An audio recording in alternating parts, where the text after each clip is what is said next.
Hello, I'm Dr. Marianne Teitelbaum, and today we're going to talk about how to become vegetarian if you want to, but do it in the correct way.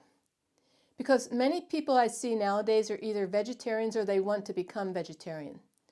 From counseling so many thousands of people through my 35 years of practice, I can show you how to approach it in a more intelligent way. First, it seems that many people incorrectly define vegetarianism as meaning that they don't eat animal protein, just fruits, vegetables, grains, and legumes. Now, this is an incorrect interpretation. What vegetarianism actually means is that you won't kill the animal in your efforts to get the animal protein in your diet. You see, there was a reason why the ancient doctors of India, who cognized Ayurveda, who were strict vegetarians themselves, stated this in their textbooks, that you need something from an animal every single day in your diet. So this means that milk will now take center stage in the diet because you don't have to kill the animal to get the milk. And of course, we work with those dairies who take excellent care of their cows. Milk and milk products will then become your source of animal protein. We educate our patients on the correct milk to take, like A2, non-homogenized, from grass-fed cows, how to take it in the correct way. You could either boil it and drink it on an empty stomach with various spices which help you digest the protein and sugar in the milk, or you can cook it into grains. But other than that, it doesn't mix well with most foods. Many of our patients are sensitive to milk nowadays due to the devastation of the digestive tract from many medications like antibiotics, birth control pills, steroids, acid reflux medicines, and vaccines. In these cases, we have to spend 1 to 2 years fixing their digestion at the level of the gut microbiome and the liver. But during that time, we have to figure out which type of milk they can digest, like either maybe goat's milk or homemade almond milk, so that their bones don't suffer during those years without the animal milk.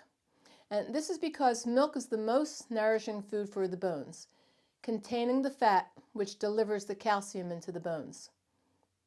So why would the ancient doctors proclaim that we needed animal protein every day? Well, there are probably hundreds of reasons if you look at all the processes at work inside your body. But here's a few obvious ones. First of all, your bones are made of collagen. This is the type of protein found mostly in hair, skin, nails, bones, and ligaments, and it comes from animal sources. We always think about calcium when we think of our bones, but the calcium and other minerals have to adhere to the collagen matrix in the bones, so we can't forget about that. The hormones that keep you young and fertile, estrogen, progesterone, and testosterone, are made up of cholesterol. Again, cholesterol comes from an animal. Now, speaking of cholesterol, the brain is the most cholesterol-rich organ in the body. In fact, you can't eat enough cholesterol in your diet to satisfy the brain's need for the cholesterol, so the liver has to make it to ensure that the brain gets its daily requirements. And the myelin sheath, the covering to the nerve, is made of cholesterol, and cholesterol is one of the factors involved in allowing the nerves to communicate with each other and exchange electrical signals. This is why dementia is a common side effect of the statin drugs. These are the drugs which lower cholesterol. But can you imagine how difficult it must be for the brain to work if there's no cholesterol in the diet at all? Every cell wall in your body is made of cholesterol. These cell walls are extremely intelligent, allowing nutrients to come into the cell while at the same time pushing away toxins to keep them on the outside of the cell. So the cell membranes have to be very soft and buoyant, filled with cholesterol in order to work correctly. Another problem that could be a potential pitfall if you decide to become a vegetarian is that you have to be committed to cooking fresh every day. Keep in mind that the food has both the highest nutritional value and the pranic energy, nature's life force, when it's freshly cooked. To keep the pranic energy intact, we have to avoid leftovers, pre-packaged foods, processed foods, frozen and canned foods.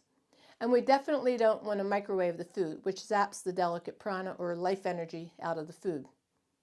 I remember my teacher and mentor telling me how he visited a friend's house who was a vegetarian.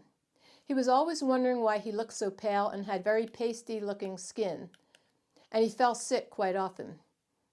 Here's what he made the two of them for lunch, his friend. He warmed up a can of black bean soup. They had frozen veggie burgers with melted processed vegan cheese on top and thawed out gluten-free bread filled with questionable ingredients. He was amazed how his friend, who was highly educated and authored several best-selling books, interpreted a vegetarian diet in this way and had not been educated on the correct way to eat a healthy vegetarian diet. We could once and for all understand why he looked so pale and malnourished. Now, if the highly educated people in society don't understand what comprises a healthy diet, then you can imagine some of the mistakes an average teenager who suddenly decides they want to be vegetarian might make, and I see it all the time in my practice. This is another good example demonstrating how even a vegetarian diet can be unhealthy, filled with fast food like pizza, macaroni and cheese, French fries, almond milk sitting on the shelf for months, processed gluten-free products, and various soy cheeses and butter substitutes. The most common deficiencies that we see on blood work with many of our vegetarian patients is that the B12 can go low, along with the iron. So if you're a vegetarian, eat iron-rich foods, and keep in mind that the vegetarian sources of iron are considered non-heme iron, which means that they don't absorb as well as the heme iron, which comes from meat. So you have to be extra careful with iron. And B12 is mostly found in animal protein. So get blood work done yearly if you have decided to become a vegetarian. On the other hand, though, a vegetarian diet can be extremely healthy if you do it correctly. Cooking fresh foods every day from scratch, seeking out the good quality milk and making paneer, yogurt, buttermilk, takra, and having a variety of fruits, vegetables, grains, and legumes with good quality fats like ghee and olive oil. My teacher also made up a special recipe that he called green protein, which helps the absorption of the non-heme iron. So just be careful if you decide to become a vegetarian. It can promote a long, healthy life if you do it correctly. On the other hand, if you do it without educating yourself first, you can create some health problems as you go to these great lengths to avoid animal protein. I hope this information was valuable to you as you strive to eat as healthy as you can. Thank you.